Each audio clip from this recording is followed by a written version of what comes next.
1450년 어느 깊은 가을밤의 강원도 삼척. 산자락 끝에 매달린 작은 초가집 안, 갓도를 지난 아이를 품에 안은 젊은 아낙이 호롱불 아래서 졸음을 참고 있습니다. 남편은 관아에 부역을 나가 집에는 여인과 아이뿐입니다. 그때였습니다. 마당을 가로지르는 스윽, 스윽하는 기분 나쁜 마찰음이 들립니다. 뱀이 기어가는 소리라기엔 너무 묵직하고 사람이 걷는 소리라기엔 너무나 조용합니다. 안악의 심장이 요동치기 시작합니다. 그녀는 본능적으로 알고 있습니다. 그것이 왔다는 것을요. 문틀이 미세하게 흔들립니다. 보통의 짐승이라면 문을 들이받았겠지만 이 짐승은 다릅니다. 앞발을 교묘하게 밀어넣어 문걸쇠를 천천히 들어올립니다. 딸깍. 정막을 깨는 이 작은 소리는 곧 사형 선고와 같습니다. 방문이 서서히 열리고 달빛을 등진 거대한 그림자가 방 안으로 쏟아집니다. 300kg 넘는 거구, 소뚜껑만 한 앞발, 그리고 어둠 속에서도 형광색으로 빛나는 황금빛 두 눈. 안악은 비명을 지르려 했지만 목구멍에서는 바람 빠지는 소리밖에 나오지 않습니다. 범의 기운, 이른바 살기에 온몸의 근육이 마비되어 버린 겁니다. 범은 서두르지 않습니다. 마치 공포를 맛보듯 천천히 다가와 안악의 품에서 자지러지게 우는 아이의 머리를 거대한 아가리로 툭 건드립니다. 그리고 단 한 번의 도약. 다음 날 아침 마을 사람들이 발견한 것은 형체를 알 수 없이 찢긴 안악의 옷가지와 산등성이 너머로 길게 이어지는 핏자국뿐이었습니다. 이것은 잔혹 동화가 아닙니다. 조선왕조실록이 500년 내내 비명을 지르며 기록했던 우리 조상들이 매일 밤 마주해야 했던 처절한 현실이었습니다. 왕조차 궁궐 깊은 곳에서 벌벌 떨게 만들었던 밤의 제왕들, 그리고 그 괴수들에게 가족을 잃고 복수의 칼날을 갈았던 조선 최강의 특수부대. 오늘 우리는 인류 역사상 유래를 찾기 힘든 인간과 호랑이의 500년 전쟁사, 그 피비린내 나는 기록 속으로 들어갑니다.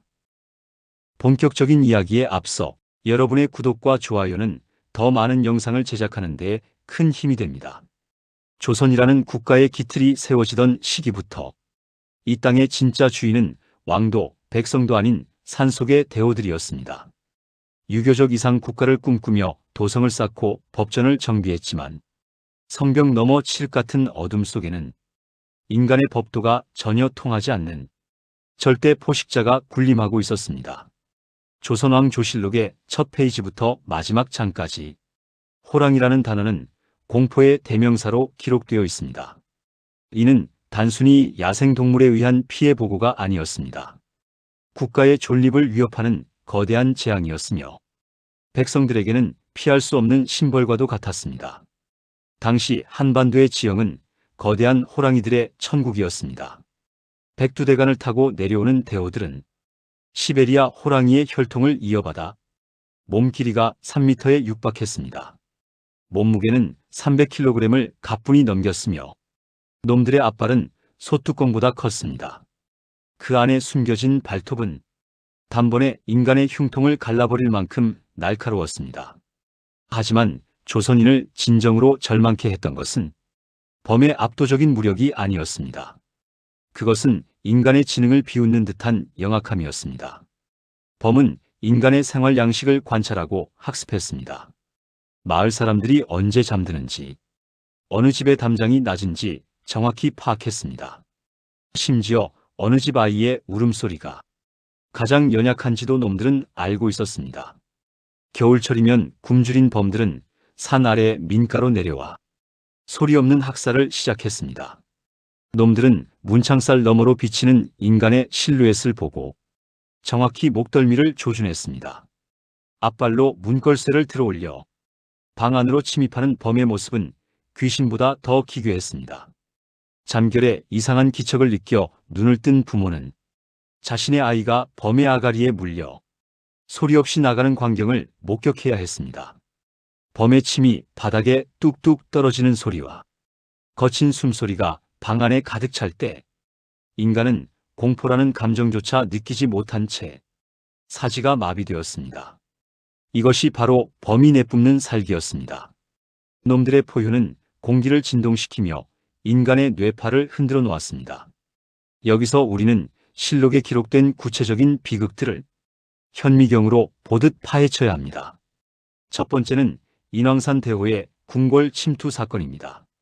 도성을 둘러싼 산들이 범의 소굴이었기에 대궐조차 안전하지 않았습니다.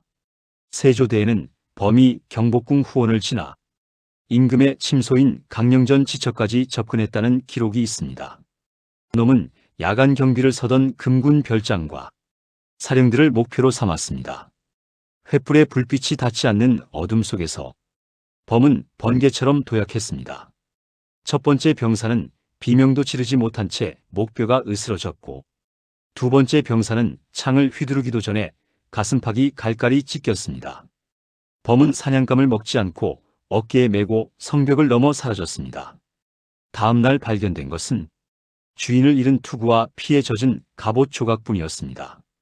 두 번째 사건은 평안도 강계 지역에서 발생한 마을의 절멸입니다.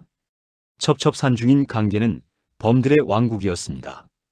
어느 해 여름 독이 오른 암범 한 마리가 마을을 아예 자신의 식당으로 삼았습니다. 놈은 매일 밤 마을로 내려와 장정들만 골라 사냥했습니다. 마을의 가장 힘센 사내들이 하나둘씩 사라지자 방어체계는 무너졌습니다. 사람들은 낮에도 밭에 나가지 못하고 집 안에서 빗장을 걸어 잠갔으나 범은 지붕의 집단을 파헤치고 방 안으로 뛰어내렸습니다. 결국 30가구가 살던 마을은 보름 만에 짐승의 악취만 가득한 폐허로 변했습니다. 자식과 부모의 시신조차 거두지 못한 생존자들은 정든 고향을 등지고 피난길에 올랐으나 그들 중 상당수는 고갯길에서 다시 범의 먹이가 되었습니다. 세 번째는 조령 고개를 넘던 보부상 20명의 전멸 기록입니다. 영남과 기호 지방을 잇는 이 험준한 고갯길은 범들의 매복지였습니다. 보부상들은 무리를 짓고 진과 꽹과리를 치면 범이 물러날 것이라 믿었습니다. 하지만 굶주린 범 2마리는 그 소리를 식사 시간을 알리는 종소리로 받아들였습니다. 범들은 숲의 어둠을 틈타 대열의 측면을 동시에 타격했습니다. 꽹과리를 치던 사내의 목이 가장 먼저 꺾였고 대열은 순식간에 아수라장이 되었습니다. 뿔뿔이 흩어진 보부상들은 각계격파당하듯 숲속으로 끌려갔습니다.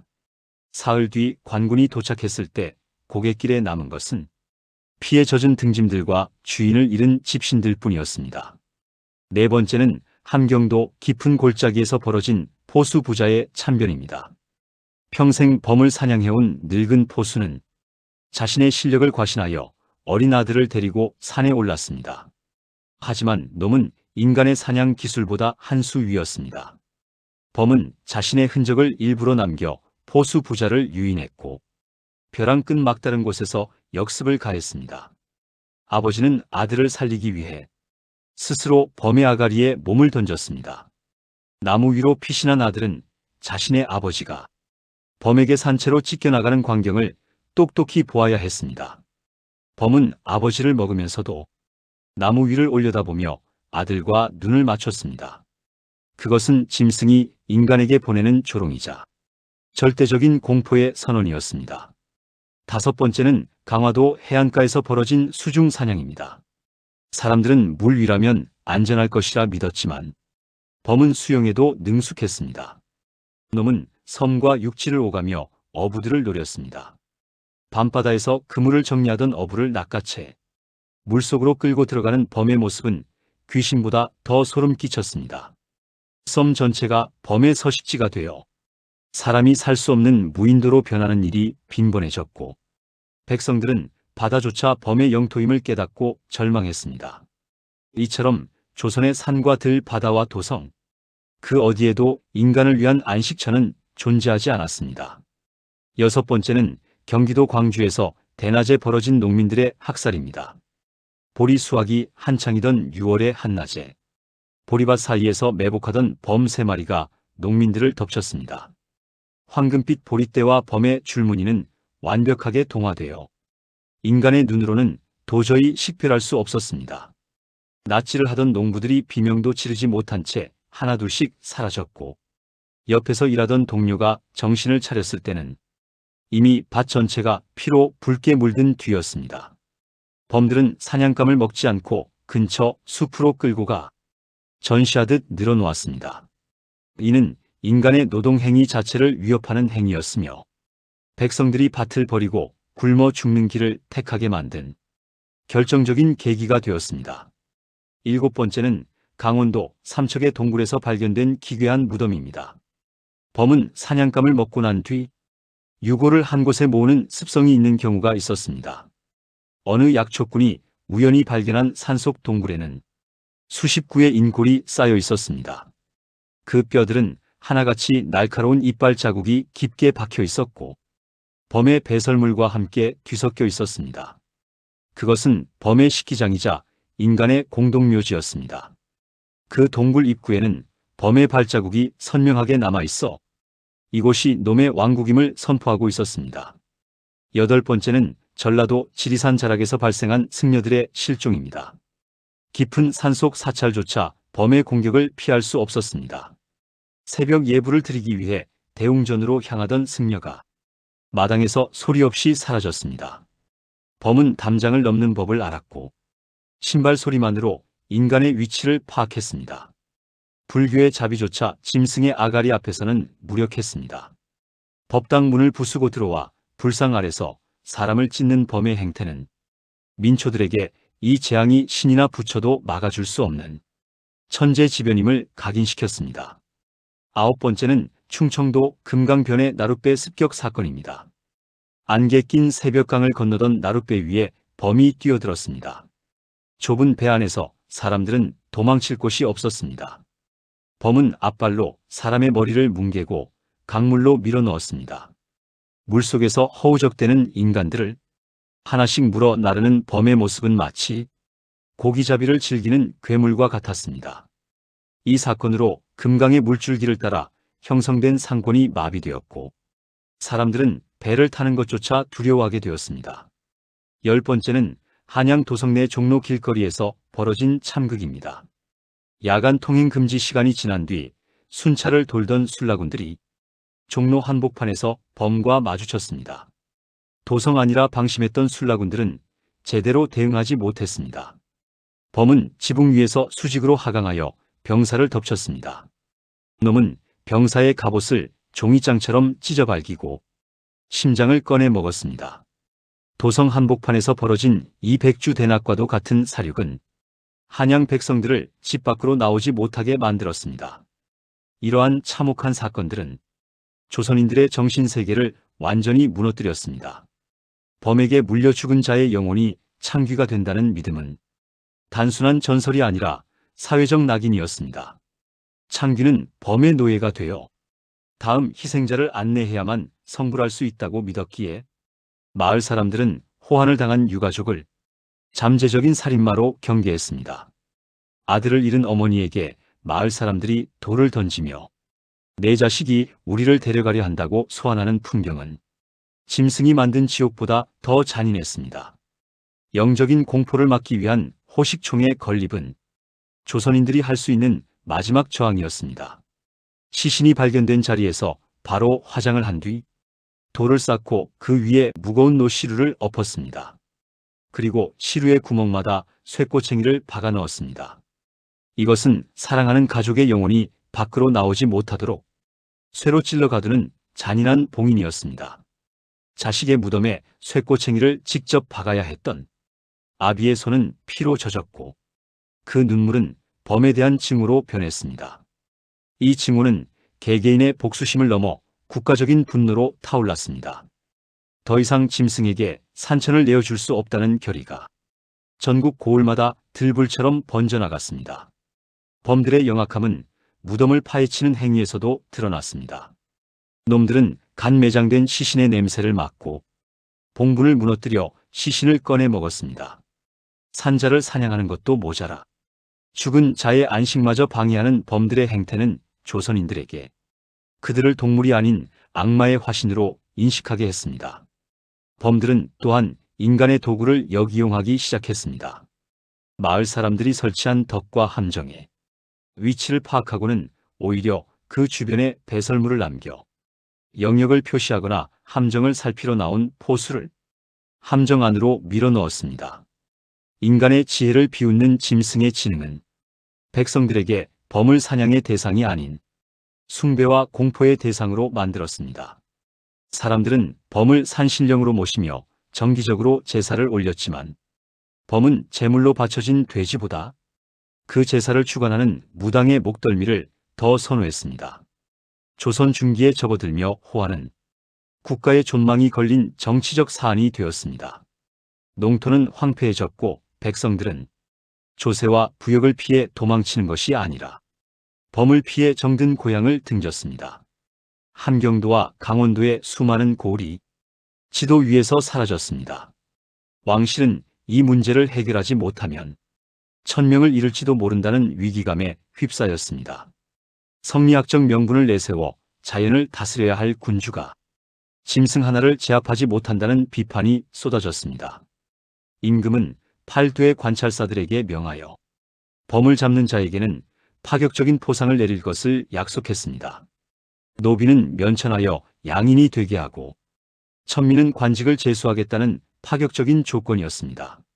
하지만 일반 병사들로는 이 강대한 포식자를 상대할 수 없었습니다. 범은 인간의 전술을 비웃듯 포위망을 빠져나갔고 오히려 병사들을 역습하여 무기를 무용지물로 만들었습니다. 놈들은 조총의 화약 냄새를 기억했고 화살이 날아오는 궤적을 피할 만큼 민첩했습니다. 이 지옥 같은 현실 속에서 사람들은 생존을 위해 극단적인 선택을 해야 했습니다. 시신조차 제대로 거두지 못하고 산속에 호식총을 만들어 영혼을 봉인해야 했던 조상들의 슬픔은 서서히 광기 어린 복수심으로 변하기 시작했습니다. 짐승의 이빨 아래 유린당하던 백성들을 구제하기 위해 국가가 마침내 가장 강력한 칼날을 뽑아들었습니다. 평범한 인간으로는 저 괴수들을 막을 수 없다는 사실을 인정한 조정은 인간의 한계를 넘어서는 자들을 모집하기 시작했습니다. 전국에서 모여든 사냥꾼들의 면면은 처절했습니다. 가족을 범에게 잃고 평생을 산속에서 범의 습성만을 연구해온 노련한 포수들, 범의 포효를 정면으로 받아내고도 눈 하나 깜빡이지 않는 담력을 가진 장정들이 한양으로 집결했습니다. 그들의 눈에는 더 이상 공포가 서려 있지 않았습니다. 오로지 놈들의 가죽을 벗겨 원수를 갚겠다는 서늘한 살기만이 번뜩였습니다. 조선의 산천은 여전히 범의 포효로 진동하고 있었으나 그 포효에 응답하는 인간들의 목소리 또한 조금씩 거칠어지고 있었습니다. 숲속 깊은 곳에서 황금빛 눈동자가 번뜩일 때 이제 인간들은 도망치는 대신 품속의 단검을 고쳐 쥐고 범의 숨소리에 귀를 기울였습니다. 밤은 여전히 길고 위험했으나 조선인들의 가슴 속에는 짐승을 멸절시키고야 말겠다는 광기 어린 의지가 타오르고 있었습니다. 이제 사냥꾼과 사냥감의 위치가 뒤바뀌는 장엄하고도 잔혹한 전쟁이 시작되려 하고 있었습니다. 단순한 사냥꾼이 아닌 그 이상의 국가에서 가장 날카로운 칼날인 차코갑사를 선발하기 시작한 조선의 조정. 선발령이 내려진 날 전국 8도의 산천에서는 기괴한 사내들이 하나둘씩 모습을 드러냈습니다. 그들은 화려한 무관의 복식을 갖춘 이들이 아니었습니다. 범에게 물려간 자식의 유고를 목에 건 아비, 범의 발톱에 눈 한쪽을 잃고 복수만을 위해 살아온 외눈박이, 포수, 그리고 짐승의 살기를 견디기 위해 스스로 자신의 감정을 죽여버린 광인들이었습니다. 한양 북쪽 산기슭에 마련된 선발 시험장은 그 자체로 지옥의 축소판이었습니다. 조정이 내건 조건은 명확했습니다. 범의 포효 앞에 무릎 꿇지 않는 자, 놈의 안광을 정면으로 받아낼 수 있는 자, 그리고 무엇보다 놈의 숨통을 끊기 위해 자신의 목숨을 기꺼이 던질 수 있는 자였습니다. 시험은 단순히 무예를 겨루는 것이 아니었습니다. 첫 번째 관문은 기세시험이었습니다. 갓 잡아온 굶주린 대호를 거대한 쇠창살 우리에 가두고 그 앞에서 단 한 걸음의 거리만을 둔 채 눈을 마주하게 했습니다. 범은 굶주림과 분노로 미쳐 날뛰며 쇠창살이 휘어질 정도로 포효했습니다.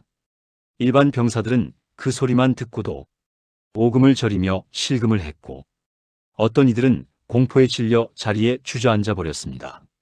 하지만 차코갑사 후보들은 달랐습니다. 그들은 범이 울부짖을 때 오히려 놈의 입안으로 침을 뱉거나 놈의 눈동자를 뚫어지게 쳐다보며 숫자를 셌습니다. 범이 앞발로 쇠창살을 쳐서 굉음이 울려 퍼질 때 한 사내는 놈의 발톱 사이로 자신의 손가락을 집어넣으며 조롱했습니다. 그것은 용기가 아니라 이미 인간이기를 포기한 자들만이 가질 수 있는 서늘한 광기였습니다. 두 번째 시험은 실전 사냥의 기술이었습니다. 조정은 이들에게 조총과 창 그리고 환도를 지급했습니다. 하지만 범은 조총 한 발로 죽는 짐승이 아니었습니다. 조총의 탄환이 범의 두꺼운 가죽을 뚫지 못하고 근육층에 걸리면 놈은 고통으로 더 흉포해졌습니다. 차코갑사들은 5인 1조를 이루어 범을 사냥하는 전술을 익혀야 했습니다. 이는 일종의 유기적인 도살 기계와 같았습니다. 대열의 중심에는 거대한 창인 장창을 든 장창수가 서고 양옆으로는 환도를 든 무사들이 배치되었습니다. 그리고 후방에서 조총수들이 범의 안구와 입안을 정밀 타격하는 방식이었습니다. 사냥의 핵심은 범의 도약력을 이용하는 것이었습니다. 범이 공중으로 몸을 날릴 때 장창수는 창의 뒤끝을 땅에 고정하고 날카로운 창날을 비스듬히 세워 범이 자신의 무게로 창날에 꽂히게 만들었습니다. 놈의 무게가 실린 창날이 심장을 꿰뚫는 순간 옆에 있던 환도수들이 달려들어 범의 앞발 힘줄을 끊고 목덜미를 베었습니다. 이 과정에서 한 명이라도 발이 꼬이거나 공포로 주저앉으면 조 전체가 몰살당했습니다. 훈련장 바닥은 매일같이 인열과 수열이 섞여 검붉게 물들었습니다. 낙방한 자들의 시신은 조용히 치워졌고 살아남은 자들은 그 시신 옆에서 보란듯이 고기를 씹어먹으며 투지를 다졌습니다. 가장 기괴한 훈련은 살기 감각 훈련이었습니다. 눈을 가린 채 숲속에 앉아 동료가 몰래 접근하는 기척만으로 살기를 감지하고 칼을 뽑는 훈련이었습니다. 범은 소리 없이 다가오기 때문에 청각보다 육감을 믿어야 했기 때문입니다. 이 과정을 거친 차코갑사들은 일상으로 돌아와서도 누군가 뒤에 서기만 하면 본능적으로 칼을 뽑을 정도로 심각한 정신적 상흔을 입었으나 숲속에서는 누구보다 유능한 암살자가 되었습니다. 이들은 인간의 냄새를 지우기 위해 범의 소변을 자신의 옷에 뿌렸습니다. 놈들의 영역 표시 냄새를 몸에 입힘으로써 범들이 침입자로 오인하고 경계심 없이 다가오게 만드는 유인책이었습니다. 또한 그들은 범의 울음소리를 흉내내는 대나무 피리를 제작하여 깊은 밤 산속에서 놈들을 불러낼 전략까지 완벽하게 훈련했습니다. 차코갑사로 선발된 이들에게는 파격적인 권한이 주어졌습니다. 임금은 이들에게 범의 가죽을 취할 권리와 범을 사냥하는 과정에서 발생하는 모든 초법적인 행위를 묵인해 주었습니다. 그들은 이제 조선의 군대라기보다 국가가 방류한 또 다른 포식자 집단이 되었습니다. 이들의 첫 번째 실전 투입지는 호환이 가장 극심했던 강원도 삼척이었습니다. 주민들의 절반이 물려가고 마을 입구마다 호식총이 질비하던 그곳에 검은 복장을 한 5명의 차코갑사조가 도착했습니다. 그들은 마을 사람들에게 어떠한 환대도 요구하지 않았습니다. 마을 어귀에 도착하자마자 공기 중의 냄새를 맡고 범의 배설물을 찾아 숲으로 스며들었습니다. 그들은 인간의 언어를 쓰지 않았습니다. 오로지 손짓과 눈빛만으로 소통하며 짐승의 흔적을 쫓았습니다. 범 역시 새로운 사냥꾼들의 존재를 눈치챘습니다. 숲속에서 들려오는 범의 낮은 신음소리는 경고였으나 차코갑사들에게는 그것이 곧 위치 추적의 신호였습니다. 밤이 깊어지자 차코갑사들은 마을 중앙에 어린 돼지 한 마리를 묶어두고 매복에 들어갔습니다. 범은 영리했습니다. 놈은 돼지의 비명소리에 현혹되지 않고 오히려 매복해 있는 차코갑사들의 배후를 노렸습니다. 숲의 그림자 속에서 거대한 물체가 소리 없이 날아올랐습니다. 하지만 차코갑사들은 이미 범의 우회 공격을 예상하고 있었습니다. 후방의 조총수가 화약을 터뜨리자 안개 낀 숲이 섬광으로 뒤덮였습니다. 범이 눈이 먼 찰나 장창수가 자신의 창을 범의 가슴팍으로 밀어넣었습니다. 창날이 뼈를 긁으며 파고드는 소름 끼치는 소리가 들렸습니다.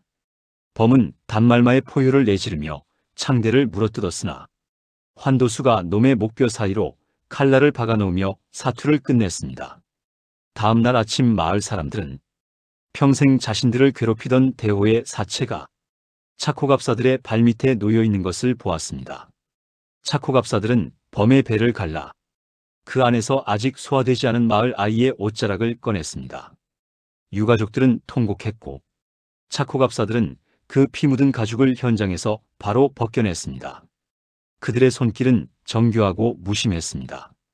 가죽을 벗기는 도중 범의 담낭을 꺼내 한 입에 씹어먹는 그들의 모습에 마을 사람들은 호랑이보다 더한 공포를 느꼈습니다. 그것은 사냥꾼의 의식이자 짐승의 기운을 흡수하는 주술적인 행위였습니다. 반격의 불길은 삼남 지방으로 이어졌습니다. 조령과 추풍령 등 보부상들의 무덤이라 불리던 고갯길마다 차코갑사들의 매복이 시작되었습니다. 놈들은 더 이상 산신이 아니었습니다. 차코갑사들은 범의 울음소리를 흉내내어 범을 유인했고 놈들이 가장 자신 있어 하는 매복 지점에서 역으로 놈들을 포위했습니다. 범들은 당황했습니다. 자신들보다 더 은밀하게 움직이고 자신들보다 더 지독한 냄새를 풍기는 인간들의 등장은 야생의 질서를 뒤흔들었습니다. 차코갑사들은 범의 가죽을 뒤집어 쓰고 숲속에 누워있다가 지나가는 범을 기습하기도 했습니다. 짐승이 짐승을 사냥하는 기괴한 광경이 조선의 산천에서 펼쳐졌습니다. 이 과정에서 많은 차코갑사 역시 목숨을 잃었습니다. 범의 마지막 저항에 내장이 쏟아지고 머리가 으깨지는 참혹한 죽음이 뒤따랐지만 남은 이들은 죽은 동료의 목까지 놈들의 심장에 칼을 꽂았습니다. 조정에는 매달 수십 장의 범 가죽이 진상되었고 임금은 그 가죽들을 대궐 바닥에 깔아 고니를 세웠습니다. 삼남 지방의 고갯길이 차코갑사들의 조총 소리와 짐승의 단말마로 정화될 무렵 조선의 마지막 공포는 북방의 끝자락 백두산의 험준한 골짜기에 웅크리고 있었습니다. 그곳에는 수천 년간 이 땅의 주인으로 군림해온 인간들이 차마 이름조차 부르지 못하고 하얀 재앙이라 속삭였던 백두산 백호가 살아있었습니다. 놈은 일반적인 범의 2배에 달하는 거구에 눈 덮인 설원과 완벽하게 동화되는 은백색 털을 지닌 산의 신이었습니다. 삼남의 소탕전에서 살아남은 차코갑사 정예병들에게 내려진 마지막 명은 이 산군의 가죽을 벗겨 오라는 것이었습니다. 그것은 사냥이 아니라 인간이 자연의 신성을 찬탈하려는 무모한 전쟁의 시작이었습니다. 한양에서 파견된 차코갑사 최정예 부대, 이른바 묘로군이 백두산 초입에 발을 들였을 때 그들을 맞이한 것은 짐승의 이빨보다 무서운 북방의 동토였습니다. 영하 30도를 넘나드는 혹한 속에서 인간의 언어는 얼어붙었고 오로지 생존을 위한 본능만이 날카롭게 벼려졌습니다. 이들은 짐승을 잡기 위해 스스로 짐승의 삶을 택했습니다. 불을 피우면 연기가 놈의 코를 자극할 것이고 말을 하면 소리가 놈의 귀에 닿을 것이었습니다. 사냥꾼들은 7일 동안 단 한마디의 말도 섞지 않았습니다. 그들은 서로의 눈빛과 손짓만으로 소통하며 인간의 체온을 지우기 위해 눈구덩이 속에 몸을 묻었습니다. 자신의 대변과 소변마저 옷 안에 가두어 인간 고유의 냄새를 은폐했습니다. 그들이 먹는 것은 오직 얼어붙은 멧돼지의 생강과 피뿐이었습니다. 뜨거운 피가 목구멍을 타고 넘어갈 때마다 그들은 자신이 사람인지 혹은 사람의 탈을 쓴 또 다른 포식자인지 혼란에 빠졌습니다. 하지만 그 혼란이야말로 범을 잡기 위한 최적의 상태였습니다. 이성이 마비되고 살기만이 남은 상태, 그것이 차코갑사가 백두산의 신을 마주하기 위한 유일한 자격이었습니다. 그러나 백호는 그들의 전술을 이미 꿰뚫고 있었습니다. 놈은 정면으로 맞서지 않았습니다. 대신 사냥꾼들의 뒤를 밟으며 그들이 설치한 함정을 비웃듯 파괴했습니다. 그들이 발을 들인 셋째 날 밤 경계를 서던 조총수가 소리 없이 사라졌습니다. 비명 한 번 없었습니다. 다음 날 아침 발견된 것은 거대한 가문 비나무 꼭대기에 걸려있는 대원에 잘린 머리뿐이었습니다. 놈은 인간들에게 경고하고 있었습니다. 이곳은 너희의 사륙이 통하지 않는 신의 영역이며 너희는 사냥꾼이 아니라 사냥감으로 이곳에 발을 들였음을 선포하는 피의 의식과 같았습니다. 넷째 날 안개 속에서 하얀 그림자가 섬광처럼 튀어나왔습니다. 장창수가 창을 세우기도 전에 백호의 앞발이 그의 흉통을 후려쳤습니다. 쇠로 만든 갑주가 종이장처럼 구겨졌고 대원의 늑골은 폐를 찔러 즉사했습니다. 놈은 죽인 자를 먹지 않았습니다. 오직 사냥꾼들의 공포를 먹으며 그들의 대열을 무너뜨렸습니다. 남은 자들은 이제 복수심보다 더 깊은 경외심에 사로잡혔습니다. 저것은 짐승이 아니라 산의 분노 그 자체였습니다. 일곱째 날 새벽 칠성은 결단을 내렸습니다. 그는 죽은 동료의 시신을 매복의 중심에 놓았습니다. 인간의 도리를 저버린 행위였으나 짐승을 잡기 위해선 짐승보다 더 잔인해져야 했습니다. 인간의 정을 버려라. 저 시신은 이제 고기일 뿐이다. 사냥꾼들은 동료의 시신 주위에 화약을 묻고 스스로 눈더미 속에 파고들어 30시간을 버텼습니다. 마침내 굶주림에 눈이 먼 백호가 시신 앞으로 다가왔습니다. 놈의 푸른 안광이 어둠 속에서 번뜩이는 순간 칠성은 방아쇠를 당겼습니다. 거대한 폭음과 함께 화염이 백호의 얼굴을 덮쳤습니다. 한쪽 눈을 잃은 백호가 산을 뒤흔드는 포효를 내뱉으며 날아올랐습니다. 장창 두 자루가 놈의 어깨와 허벅지를 관통하여 지면에 박혔습니다. 놈은 장창을 문 채 사냥꾼들을 내팽개쳤으나 칠성은 놈의 등 위로 올라타 범의 뼈로 만든 단검을 놈의 목덜미에 박아 넣었습니다. 인간과 짐승이 피 섞인 눈밭 위에서 뒤엉켜 구르기를 수십 차례. 마침내 백두산의 산군이 거대한 숨을 몰아쉬며 멈췄습니다. 칠성은 놈의 목을 안고 짐승처럼 울부짖었습니다. 그것은 승리의 환희가 아니었습니다. 자신을 지탱하던 증오의 대상이 사라진 자의 허무함이자 자신 또한 이 짐승과 다를 바 없는 괴물이 되었다는 자각이었습니다. 백호의 거대한 은빛 가죽을 수레에 싣고 한양으로 돌아온 차코갑사들을 맞이한 것은 환호가 아닌 싸늘한 공포였습니다. 도성 사람들은 그들을 보며 입을 막았습니다. 그들의 눈은 더 이상 사람을 향하지 않았습니다. 시장통을 지나갈 때도 사람들의 급소만을 응시했고 밤이면 숙소 주변을 짐승처럼 네 발로 기어다니며 소름 끼치는 웃음소리를 내뱉었습니다. 그들은 이제 평범한 일상으로 돌아갈 수 없는 존재들이었습니다. 가족들은 그들의 비릿한 피냄새와 살기에 질려 야반도주했고 조정은 이 통제 불가능한 사냥개들을 어떻게 처리할지 은밀히 논의하기 시작했습니다. 범이 사라진 조선에서 범보다 더 잔인하게 사냥하는 법을 익힌 이들은 국가의 수호자가 아니라 왕권을 위협하는 잠재적 괴물에 불과했습니다. 대신들은 임금에게 상소했습니다. 저들은 이미 사람의 마음을 잃고 창귀가 되었습니다. 짐승의 피에 취한 자들은 언젠가 상전을 물기 마련이니 화근을 미리 잘라내소서. 어느 달빛조차 없는 밤 차코갑사의 막사는 국사범을 체포하라는 명령을 받은 관군들에 의해 겹겹이 포위되었습니다. 짐승을 잡던 사냥꾼들이 이제는 국가라는 거대한 짐승에게 사냥당하는 처지가 된 것입니다. 칠성은 저항하지 않았습니다. 그는 이미 자신이 백호를 죽이던 그날 자신의 인간성 또한 죽었음을 알고 있었습니다. 그는 마지막 남은 조총의 화약을 모두 입안에 털어놓고 자폭을 택했습니다. 짐승의 포효 대신 거대한 화염이 막사를 뒤덮었습니다. 다른 대원들 역시 자신들이 범을 잡을 때 썼던 환도와 창에 스스로 몸을 던졌습니다. 다음 날 조정은 차코갑사라는 조직 자체를 기록에서 말소했습니다. 그들이 가져온 백호의 가죽은 왕의 권위를 세우는 발판으로 쓰이다가 낡아서 버려졌고 놈을 잡기 위해 산화한 수많은 포수의 이름은 거친 돌무더기 아래 묻혀 잊혀졌습니다. 이제 조선의 산천에서 범의 울음소리는 영영 사라졌습니다. 백성들은 더 이상 밤길을 두려워하지 않게 되었으나 사람들은 깨달았습니다. 범이 사라진 숲에는 이제 더 영악하고 잔인한 인간이라는 포식자들이 들끓기 시작했다는 것을 말입니다. 범이 지배하던 공포의 시대는 가고 인간이 인간을 사냥하는 배신의 시대가 도래했습니다. 수백 년이 흐른 지금도 깊은 밤 백두산의 눈보라 속에서는 정체 모를 슬픈 포효가 들려온다고 합니다.